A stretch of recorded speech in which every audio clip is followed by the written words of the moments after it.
Duvvada family వివాదంలో మరో twist చోటు చేసుకుంది. దువ్వాడ శ్రీనుతో కలిసి ఉంటానంటున్నారు వాణి. పిల్లలతో పాటు అందరం కలిసి ఉండాలనే తన పోరాటమన్నారు. తనకు ఎలాంటి ఆస్తులు అక్కర్లేదని, తాను ఎలాంటి డిమాండ్స్ పెట్టలేదని చెబుతున్నారు. దువ్వాడ నుంచి తాను ఏ ఆస్తులు కోరుకోవడం లేదని క్లారిటీ ఇచ్చారు. అందరూ కలిసి ఉంటేనే కుటుంబానికి సమాజంలో గౌరవం ఉంటుందని చెప్పుకొచ్చారు దువ్వాడ వాణి. 10 రోజులు అవుతుందని మేడం గారు, ఈ రోజుకైనా మీరు ఒక మెట్టు దిగాల అని అడిగారు. నేను చాలా స్పష్టంగా చెప్పాను, నేను మెట్టు దిగే ఉన్నానండి. రాంగ్గా 4 డిమాండ్స్ 5 డిమాండ్స్ అని చెప్పేసి తప్పుడు ప్రచారం మీడియా ద్వారా తెలియజేస్తున్నారు. నాకు ఎలాంటి ఆస్తులు వద్దండి, నా పేరుని కానీ పిల్లల పేరుని కానీ అట్లాంటి ఆస్తులు కూడా మేము డిమాండ్ చేయడం లేదు.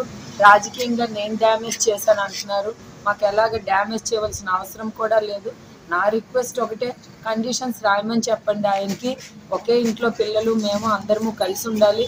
ఎందుకంటే 2 ఆడపిల్లలు, ఒక పాపకు మ్యారేజ్ అయిపోయింది, ఇంకొక పాపకు మ్యారేజ్ అవ్వాల్సిన పరిస్థితి ఉంది. కాబట్టి ఒకే ఇంట్లో ఉంటే సొసైటీలో కొంత గుడ్ విల్ ఉంటుందని ఒక ఆలోచనతో నేను ఈ ఆలోచనకు వచ్చానండి.